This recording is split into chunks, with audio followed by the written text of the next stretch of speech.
ललितपुर में अखंड ब्राह्मण महामंडल की बैठक में समाज की एकजुटता पर जोर। ललितपुर में अखंड ब्राह्मण महामंडल परिवार संगठन की बैठक में समाज की एकजुटता और राजनीतिक सशक्तिकरण का संकल्प लिया गया।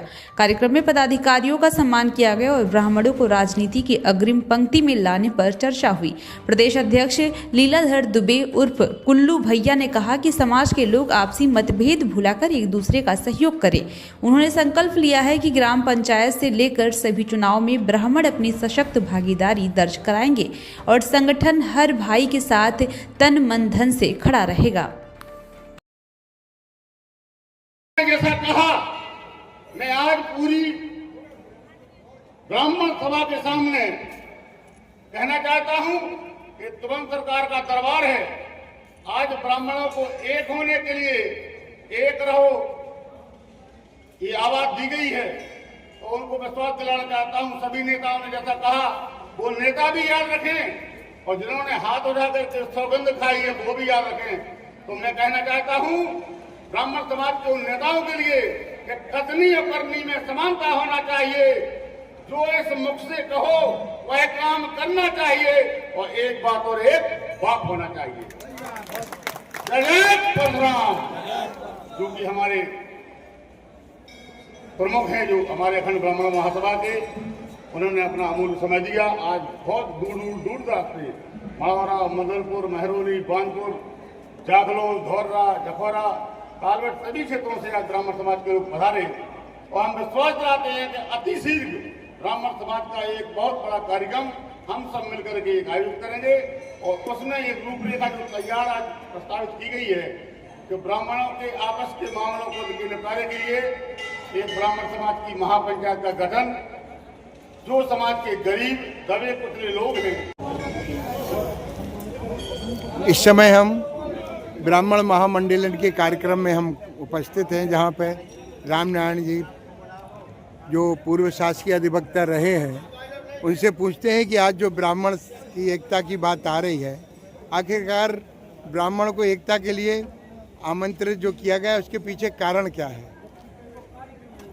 देखिए, इसमें कोई राजनीतिक कारण नहीं है, लेकिन आज आवश्यकता इस बात की है कि ब्राह्मणों को एक होना पड़ेगा, क्योंकि विभिन्न समाजों और जो आप देख रहे हैं जो जाति का वैमनस्य फैला रहे हैं लोग, जबकि ब्राह्मण समाज कभी जातिवादी नहीं रहा है और उसने सदैव पूरे समाज को दिशा और दशा आगे बढ़ाने का काम किया है। और ये जो आज सम्मेलन यहाँ हुआ है, उस सम्मेलन का उद्देश्य भी यही है कि हम सब लोग एक रहे, क्योंकि जब ब्राह्मण अपने संस्कारों के साथ आगे बढ़ेगा तो पूरा हिंदू समाज उसी हिसाब से चलेगा, क्योंकि हमेशा हिंदू समाज ने ब्राह्मण ने जो भी संस्कार अपनाए उनका अनुपालन किया है।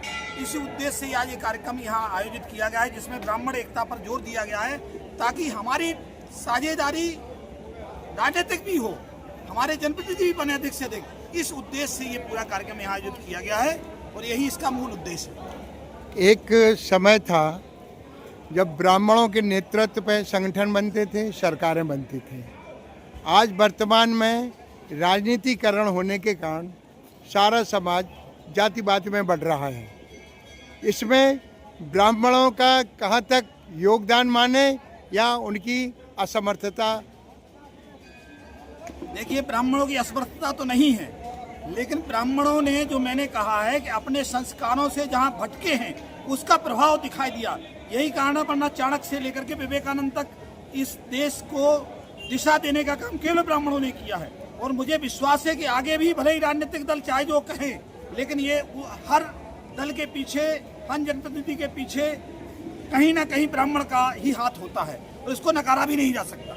धन्यवाद आपका पाठक जी, आपने जो दिशा निर्देश दिए हैं इसके लिए आपको एक बार पुनः धन्यवाद। ब्राह्मण महासभा का जो कार्यक्रम हो रहा है, इस कार्यक्रम के संबंध में आप क्या कहना चाहेंगे? ये बहुत अच्छा प्रयास है अखंड ब्राह्मण महामंडल सभा का, क्योंकि समाज के अंदर संगठन की महती आवश्यकता है और अगर ब्राह्मण समाज संगठित होगा तो निश्चित रूप से सनातन धर्म इससे मजबूत होगा, समाज में सामाजिक समरसता रहेगी। इस पे क्या राजनीतिक परिवेश में भी ब्राह्मणों का सम्मान बना रहेगा? ब्राह्मणों का सम्मान हमेशा सामाजिक और राजनीतिक रूप से रहा है केवल ब्राह्मणों को संगठित होने की आवश्यकता है। ब्राह्मणों का सम्मान आदिकाल से रहा है। आदिकाल से रहा है और आदिकाल से चला आ रहा है। ब्राह्मण ही एक ऐसी समाज रही है जिसने जाति पात को छोड़ के आदिकाल से आज तक समाज को एक दिशा निर्देश दिया। लेकिन वर्तमान में जो राजनीतिक परिदृश्य है, इसमें ब्राह्मण को हमेशा हाशिए पे क्यों रखा जा रहा है? ब्राह्मण कभी हाशिए पर रहा नहीं।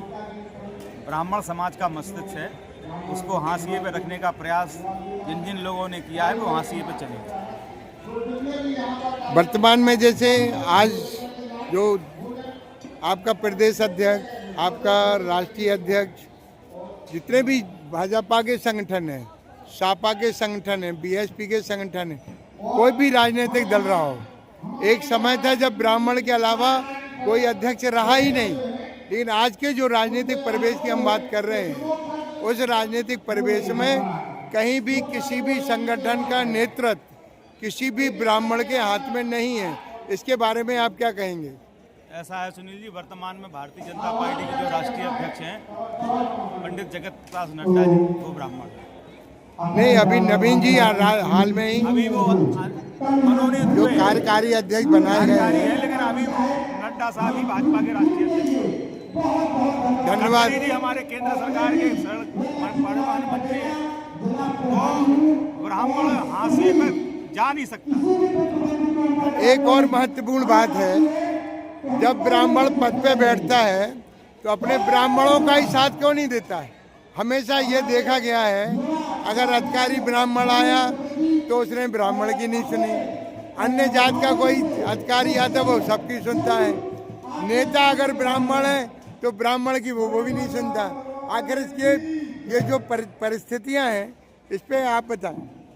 क्या है कि जैसा आपने कहा कि ब्राह्मण सामाजिक न्याय को मानने वाला समाज, तो न्याय की बात करता है, समाज की बात नहीं करता। इसलिए लगता है जब वो कुर्सी पर बैठता है तो वो न्यायाधीश होता है, तो वो समाज की बात न करके न्याय की बात करता है। उस समय तो समाज को ये लगता है कि हमको तो दरकिनारा किया जा रहा है, जो आदमी जा रहा है। अगर समाज, आप कह रहे दरकिनार किया जा रहा है, समाज अगर दरकिनार होगा तो स्वयं अपने कारण होगा।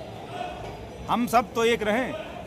बस यही में प्रश्न आ रहा है कि कहीं ना कहीं एकता इसमें एक बहुत बड़ा बिंदु है। अगर देखो भाई साहब, ब्राह्मणों में वैमनस्यता, शेर में आलस और सांप में भय, ये तीन बातें ना होती तो ये अजय हैं, इन्हें कोई नहीं हरा सकता। बिल्कुल ब्राह्मण सही। को हराने वाला ही ब्राह्मण है। हरजनक लगेगी अगर उसके ऊपर तो उसको हरजनक लगवाने वाला उसके पीछे अपना ही होगा। तो प्रयास ये के लिए संगठन बनाया है, न ही किसी राजनीतिक व्यक्ति के लिए। अखंड ब्राह्मण महासभा ने केवल और केवल विप्र समाज का झंडा उठाया है और इस झंडे के लिए, इस झंडे की आग शान के लिए हम अपना लहू तक बहाने के लिए तैयार हैं। आज इस मंच पर खड़े होकर ललितपुर की धरा से मैं आप सभी को आश्वासन देता हूं कि अखंड ब्राह्मण महासभा में जो आप सभी लोगों ने विश्वास दिखाया है, जो बताई है, आपका विश्वास को ना तो हम तोड़ने देंगे, ना टूटने देंगे, ना इसको खंडित होने देंगे। जैसा कि अभी हमारे बड़े भाई कुल्ली दवे जी ने भी कहा है, चप्पे जी ने भी कहा है, आलोचना, ये सब समाज के छोटे छोटे मुद्दे कहेंगे, इनसे बढ़कर के हमें आगे सोचना है और विप्र समाज का झंडा बुलंदियों तक ले जाना है। जैसा कि अभी एक चर्चा हुई है कि तमाम लोग समाज को घृणित करने का काम कर रहे हैं, समाज को आलोचना कर रहे हैं, विभिन्न समाज के राजनीतिक लोग समाज पर उंगलियां उठा रहे हैं। अब तो प्रशासनिक अधिकारी भी उठाने लगे हैं, कमी कहाँ रह गई है? ये जो आप बात बोल रहे हैं, ब्राह्मण समाज कभी नहीं टूट सकता है। इस माला में अनेक फूल हैं, इस माला की तरह ब्राह्मण भगवान के गले का हार सदैव बने रहेंगे।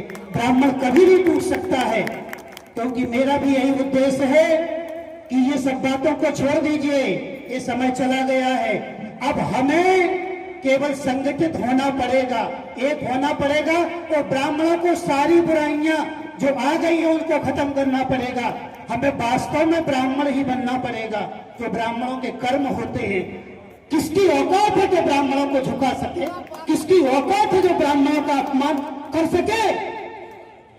ये ब्राह्मणों का अपमान इसलिए हो रहा है क्योंकि हमने अपने कर्मों को करना छोड़ दिया है। आज ब्राह्मण क्षत्रियों का कर्म कर रहा है, ब्राह्मण सूत्रों का कर्म कर रहा है, ब्राह्मण वैश्यों का कर्म कर रहा है, लेकिन ब्राह्मण का कर्म कर रहा है। ब्राह्मण के 6 कर्म हुआ करते हैं, वेद पढ़ना और पढ़ाना, यज्ञ करना और कराना, दान सबसे पहले देना, ये ब्राह्मणों का कर्म। और 6वां कर्म है ब्राह्मणों का दान लेना। ब्राह्मण कोई साधारण नहीं है, ब्राह्मण ने भी भगवान को द्वारकाधीश बनाया, राम जी को भी सिंहासन पर बिठाने वाला ब्राह्मण ही है। आज तक ब्राह्मण ने किसी गद्दी को स्वीकार नहीं किया और आज आवश्यकता आ गई है कि वास्तव में ब्राह्मणों को गद्दी को स्वीकार करना पड़ेगा, क्योंकि अब अन्याय हो रहा है। और अन्याय को हमें रोकने के लिए, जैसे कि हमारे बीच में आदरणीय पंडित श्री पुरोहित जी हमारे बीच में हैं, जिन्होंने एक सुंदर बात कही कि आलोचनाओं से कुछ होने वाला नहीं है, आलोचनाएं बंद कर दो। आलोचना ब्राह्मण सदैव जुड़ेंगे जुड़ेंगे जुड़ेंगे जुड़ेंगे, और नहीं जुड़ेंगे तो मैं स्वयं आदित्यानंद आज भी ब्राह्मणों की सेवा कर रहा हूं। मैं ब्राह्मणों के एक अभियान बना लें कि हम सब ब्राह्मण संगठन के सदस्य घर घर जाएंगे और कहेंगे भैया जागो जागो, अब जागना पड़ेगा, जागो जागना पड़ेगा, हमको एक मुट्ठी का रूप धारण करना है। हम एक वृक्ष के फल हैं, कोई अंतर नहीं है। आज से भूल जाओ